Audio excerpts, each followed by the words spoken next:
My mom is being the nightmare mother-in-law to my wife right now, and I snapped at her recently over this and have laid some boundaries down, but I'm questioning my reaction to her. So my wife, Kenzie, 25, and I, 25 male, have been married for just over a year, and we're expecting our first child this year. This will be my parents' first grandchild, and this has caused some craziness from my mom. She has aimed most of this at Kenzie, but I did step in when I learned how pushy my mom had become. This started right after our pregnancy announcement. My mom went to Kenzie and told her we should name our child Roger if we had a boy and Elizabeth if we had a girl. Roger was my mom's grandfather, and she wanted to name me or one of my brothers Roger, but Dad vetoed the name every time. Elizabeth is her favourite girl's name, and my dad vetoed that for my sisters too. Kenzie told her we weren't looking for name suggestions and that we'd already discussed a few. My mom told her the names were important and should be used.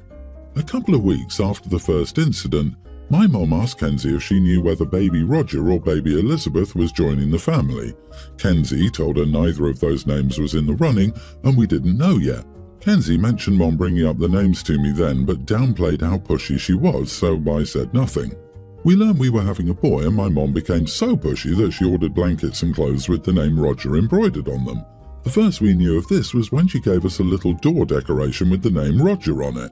I told my mom then that we still needed to finalise a name and would announce it after he's here anyway.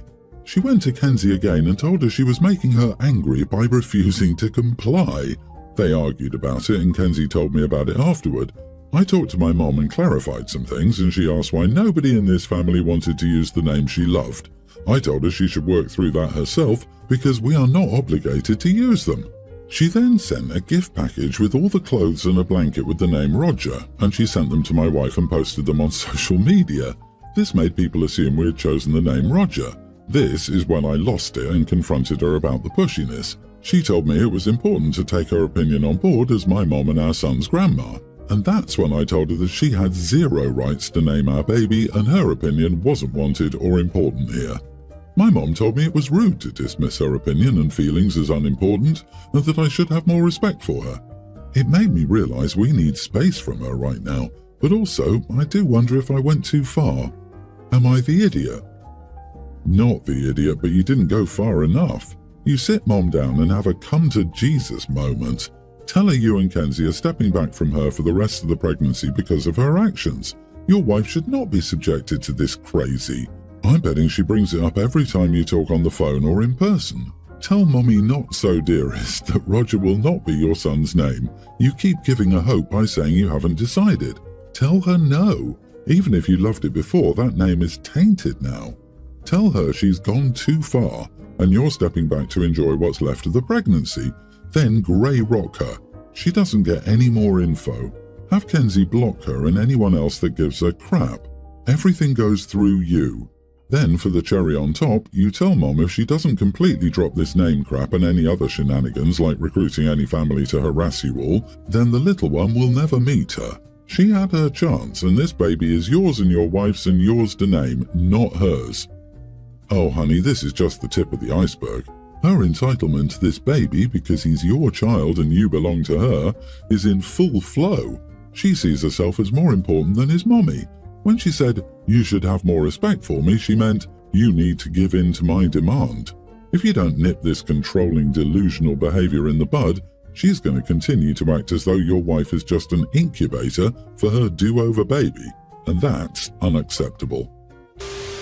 About 3 years ago, my stepsister Daphne got pregnant. She and her husband Jim were thrilled, but found out at the 20-week scan that the baby had a congenital condition and would be born severely disabled. Daphne decided to keep going with the pregnancy despite Jim's protests, and they split up, but they got back together by the time their son Liam was born. He's now a toddler. Over the last 2 years, Daphne's and Jim's mental health has declined significantly. Daphne used to be a positive and pleasant person, but now it's impossible to converse with her. She's malicious and envious and flies off the handle at any perceived slight. When I was having my child, I didn't speak to her for most of the pregnancy because of how bitter and selfish she was. We don't live close to Daphne, so we rarely see her in person, but I heard she was getting worse from our parents. In early November, Daphne had a mental breakdown. She trashed Liam's room completely and vandalized Jim's car in a fit of rage. This was enough to finally get her moved up the waiting list for mental health services, and she started therapy. She reached out to me during this time, and we had a few conversations. I invited her and Jim to visit my husband and me for a March vacation at our beach house. Then we saw Daphne and Jim over Christmas, and it was awful. Daphne could keep herself in check for a couple of hours, but then she would revert to her old self. She would swear constantly, and while I know Liam can't understand her, I think swearing at kids isn't okay. Whenever I expressed concern for her, she would just snap that I needed to get off my high horse about having a perfect child. Jim was snapping at her constantly. He also constantly asked to hold or play with my child, which got annoying. Overall, the whole Christmas break was just the whole family being anxious over the situation. My husband finally said a week ago that he didn't want Daphne and Jim visiting, and I agreed. I called Daphne and said that something had come up with my husband's work and we needed to cancel the trip. Daphne was furious. Apparently her therapist had been saying how good this break would be for her. They haven't been on vacation since having Liam, and I owed her this one thing to help her. Eventually she gave up and said I was horrible for pulling the rug out from under her and hung up. I feel bad if I'm derailing her recovery, and even my parents think I shouldn't have cancelled, which is making me rethink things. They saw how horrible she was to me over Christmas, they saw how obsessed Jim became with my child, and they still think I should have put that aside. They're generally not the keep the peace people, so maybe I'm in the wrong. Am I the idiot here? Edit, another thing that gets thrown in my face a lot is that I won't lend or gift Daphne money to hire specialised care. Not the idiot. While your sister's mental health issues are tragic, her behaviours during Christmas pretty much told you what you and your family can expect during another visit. You most certainly did not derail her recovery. Part of therapy is learning to deal with setbacks. She needs much more help than you can provide, including finding specialised babysitting for her son. You don't owe her or your parents the stress that she will put you and your family under. Cancelling the trip was the right call. You won't be able to predict what she'll do. Your stepsister has a history of destructive behaviour, trashes rooms, vandalises cars, and you're supposed to play nice during a vacation. Your own mental health and your family's well-being matter too. Also, it looks like she's getting too attached to your child. I know this comment isn't helpful to OP, but when professionals advise you to terminate one's pregnancy, one should heed that advice. They have real-life, ongoing consequences for the child, parents, and extended family. Daphne made a very selfish decision and is now expecting everyone to help. I post my food pics from when I eat on Instagram. It's just for fun. I spend 30 minutes a week on it tops. My boyfriend is a very sweet guy in many ways, but one thing that I'm not so much a fan of is that he often hops on the bandwagon of hating innocent things. Not just liking something, but making sure everyone knows he doesn't like it, or even if nobody asked. I can't help but notice a theme. Pumpkin spice lattes, pouty selfies, Taylor Swift, etc. As you can guess, he dislikes the food pictures and thinks it's annoying and cringeworthy. He doesn't even follow my Instagram, even though he has an account. Even though I don't have many followers, I've started getting occasional offers and invitations from restaurants in my city to try their food for free in exchange for a review. Nothing crazy, no steak dinners so far, but I've gotten a few sandwiches and several baked goods. Well, I just hit the big leagues and got invited to a new restaurant opening with a free appetizer and entree for me and one guest. I immediately invited one of my Instagram friends, with whom I've gone out to eat on several occasions, and who also enjoys taking food photos. I told my boyfriend, and he's angry that I'm not potentially, and his bad attitude would hinder you from getting it done right. Not the idiot. I also want to gently point out, as a married woman of 21 years, that for a relationship to work and be healthy and happy, your partner needs to be supportive of the things you're excited about. They don't have to be interested themselves, but they do need to encourage and lift you up. Your boyfriend is disdainful of your passion. Did you know disdain has been scientifically proven to be one of 4 predictors of future divorce? True story. To gently point out, the things he actively hates are all associated with women. No, he doesn't have to like it at all, but actively hating is part of misogyny. I don't think this is a good guy. He sounds exhausting with his "I'm cooler than everybody because I hate popular things" attitude. Go and have fun with someone who isn't a sourpuss. Enjoy your dinner. I think my sister needs to get over herself and realize she put herself where she is now. She thinks I'm insensitive and should care more about family, so here we go, I guess. My sister and I grew up in a 2-bedroom trailer. Our parents had 5 kids. It was as trashy as it gets. Our family was poor as dirt. Our mom was a waitress and our dad worked construction. I told myself I wouldn't live like that as an adult and would make better choices than my parents.